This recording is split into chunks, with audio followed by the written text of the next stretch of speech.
I'd like to call the meeting to order. You would please stand for the invocation of pledge of allegiance. How do we please? Let us bow our heads. Our most kind and gracious Heavenly Father, Lord, this is the end of another day. We bow our heads and thanking you, Lord, for the many blessings of life. Lord, we pray, forgive us of all our sins and shortcomings. Lord, be the one that's sick. Be with everyone we humbly pray. And most of all, save the lost world. And be with us in this meeting tonight. We humbly pray in thy name. Amen. Amen. I pledge allegiance to the flag of the United States of America and to the republic for which it stands, one nation, under God, indivisible, with liberty and justice for all. Second item on the agenda is reading and approval of last month's meeting minutes. Make a motion to approve this reading. Second. Have a move and a second to approve last month's meeting minutes. Any discussion? All those in favor, please raise your hand. Motion carries unanimously. Third item is old business. We have none. The fourth item is new business. We have appeal of the issuance of a building permit. And I would like to ask either the county attorney or Rodney, who wants to go first? Mr. Chairman, I believe the appeal was made by the two, and I think it'd be appropriate to hear from them first. Okay. So they're the appealing party. Okay. And Who's here for then we Hi, I'm David Schaaf. I've got the property tied up next to the Camp Road Road Department where the pole barn that's in question is being built. I think at this point it's more of just a public address of what's going on over there and what it's cost possibly this county and also me monetarily. Just a quick background on it. Early fall, I visited the county offices to discuss the development that I was looking at putting on the property adjacent to the pole barn site. I must admit, it wasn't very welcoming. You know, in about 30 minutes, I was reminded to pay attention to my setbacks at least 3 times, make sure I had my permits, have a land disturbance permit, and I need to rezone the land. Got no problem with that. That's what we're supposed to do as developers. On November 19th, while touring my property with architects, surveyors, and engineers, I noticed the pole barn being built. Kind of, as I rounded the corner, I was, man, is that on my property? The east end was actually surveyed by the county. The west end to the quick trip end was surveyed by myself. As I rounded the corner and did a couple quick measurements, I made a few phone calls to council and realized that it wasn't being built on the required setbacks. It was 4 foot 6 inches off my property line, or soon to be property line at the time. As you guys know, I talked to fire marshals, city. I looked at possibly moving this property into the city, annexing it if I needed sewer. But one of the things that the fire marshals and officials were concerned about was roof line to roof line. If things are ever built for life safety, getting fire trucks behind it, and they were already requiring me an extra 5 feet due to the type of building I was going to do at the time. So this was jeopardizing my plans in the works and also adversely affecting the monetary value of this property by having this pole barn right on my property line. My attorney filed an open records request on the afternoon of November 26th. I just had him do it just to see what was going on. He knows all the legal jargon. I guess the county uses the county attorney to provide these records. I thought that was a little disturbing. A simple clerk could have done it. I also find it repulsive that the same folks that reminded me to obey all my setbacks issued a building permit within an hour of getting those open records. They didn't go down there and see what was being built like they would have me if I was building a house, but they issued a building permit the same day. And on that building permit, it stated that they printed out the setbacks that were required. So, like I said, I'd like to see if I could get a building permit on the same day you discovered I was building something without a permit. To my knowledge, and not supplied through the records request, no building plans have ever been filed or gave to us of what was actually going on that site. We never received those that were requested. I know I have to, when I go to develop that property, I'm gonna have to submit plans. So my question was, you always hear all this stuff, and if the county's going to build something illegally, unpermitted, and with complete disregard to other property out in the open, what else are they doing? I mean, it really raises some questions. You're doing this out here on the 4-lane. You surveyed it, you knew where the property lines were, but you did it anyways. Was it because you didn't think Miss Logan, who was on the property then, was going to notice? Or maybe they didn't care? Taxpayer money was wasted. I don't think the guys that moved those rafters moved it for free and on oversight. And it kind of, you know, that bothers me. I pay a lot of taxes in this county. I think my biggest concern on this is I lost for my project, a national identity that was interested in the project after at first I was going to do one project, then I was approached by a national grocer that everybody wants in this town. They backed out solely due to aesthetics, and I can provide that letter to the board if you'd like it. We're losing development over building pole barns in 2019 on prime land. I mean, if you go over there, when people enter our beautiful county, most of them stop at the racetrack or the Quick Trip coming up here. And I ask you to go pull in that Quick Trip and look at the image we're projecting to everybody. I'd like to say the verbiage that one state leader that I had lunch with used when I shared the situation with him. I don't think it'd be appropriate in this room. Another described it as looking like a war zone from back when he served in the U.S. Army. We wonder why we continue to get passed up. It's decisions like this.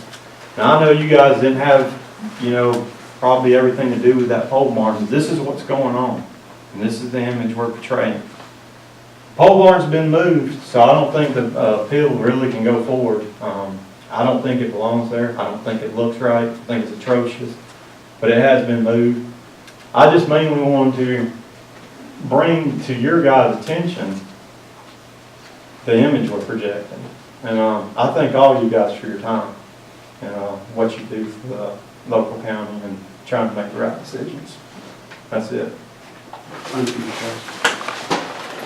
Thank you, Ms. Chairman. On behalf of the county, we'd ask that the appeal be dismissed for 3 reasons: standing, mootness, and jurisdiction. As far as standing goes, Mr. Shouse is not on the property contiguous to this. He does not have standing as a citizen of the county or as an owner of any contiguous property to pursue the appeal of this building permit. Therefore, we would ask for it to be dismissed for that reason. Mootness, as Mr. Shouse himself has said, the pole barn has been moved. I would like to correct something in the record, though. His initial appeal states that there were 2 permits. That there are 2 permits that he's appealing. One is for the pouring of a concrete slab. The other is for the construction of a pole barn. The concrete slab that permit was issued for was never poured contiguous to his property. That was 20 yards away from his property. That was, you've all heard Philip Dean talk about the area for the salt, for the brining operation that the county has started. That was what that concrete slab was for. And it's, as I said, it's 20 yards up the hill. The poles, they were set in place, but we had to use amicalola to set those in place. Once we were notified that the poles were in violation of the setbacks, we had amicalola come back out there and relocate them. It did take 30 days to do that or more. It rained a tremendous amount of time in the month of December, and amicalola also had some storm damage that they had to deal with that obviously took first priority.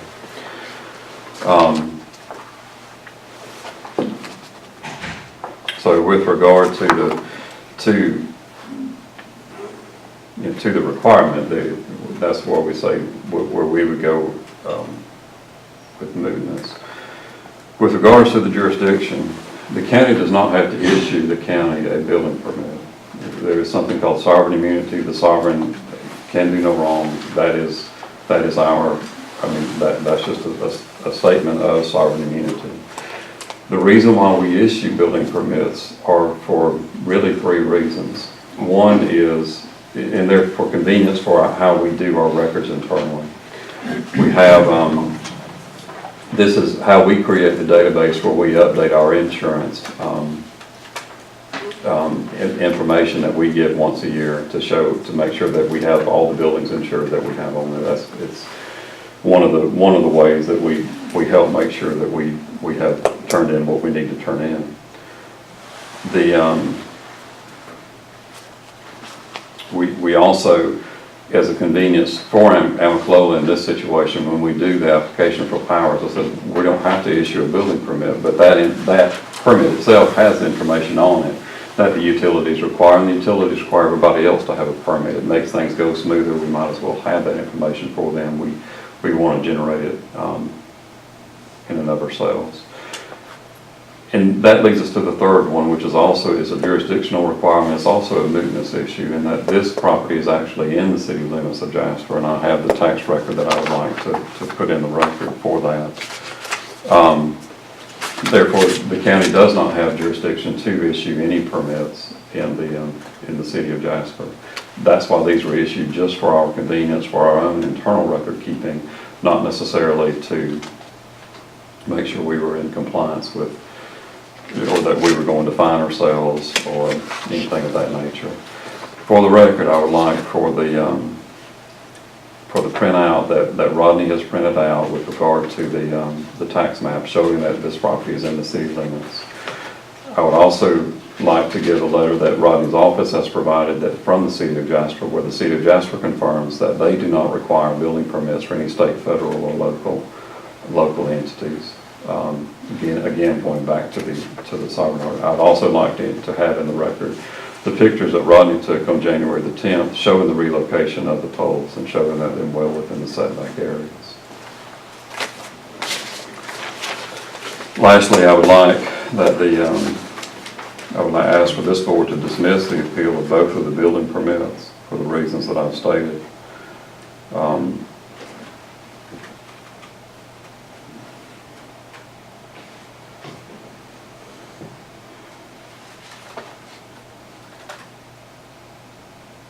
And again, I thank you for your time. Are there any questions for Mr. Lampham or Mr. Shepard?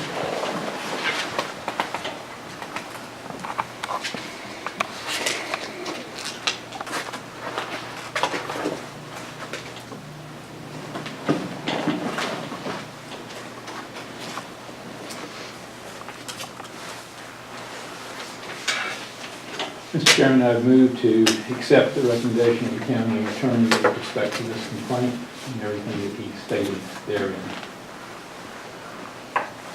We have a move to approve to dismiss the appeal. I'll second. We have a move and second. Is there any discussion? All those in favor, please raise your hand. Motion carried unanimously. Closes that hearing. That leads us to any public comments? Yes, sir. Yeah, I would just like, I think that was the right decision. I mean, obviously, if I didn't, I would have had my counsel here. The pole barn was moved, and this isn't anything against the county. Right. And I understand sovereign immunity, and I understand that there's certain things that counties, city, state, federal, I'm dealing with a federal contract up the road, don't have to deal with. But whether we're city, counties, we should still respect what we're projecting next to other people's property. And if we're hurting them, then at least, and the reason why we haven't closed on that property is it was contingent on, we were set to close, and then we moved the closing contingent that that pole barn was moved, and also we had a utility easement that had to be moved off of it. That's why we had to close. We're dead set in contract. Matter of fact, I think we closed Friday on it. But that's my big thing, is what the image we're projecting. And no matter if you're a county or city, you shouldn't be able to detract from my property value. And I think we're doing that around there, and it might be something that needs to be addressed. It's not very sightly over there. That's my only thing as a citizen and taxpayer. So, that's it. I appreciate your comments. Is there any other public comments? Any board comments?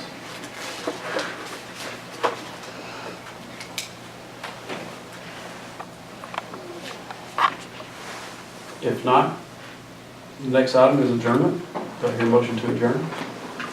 Move to adjourn, Mr. Chairman. Do I hear a second? Second. Moving second, any discussion? If not, all those in favor of adjournment, please raise your hand.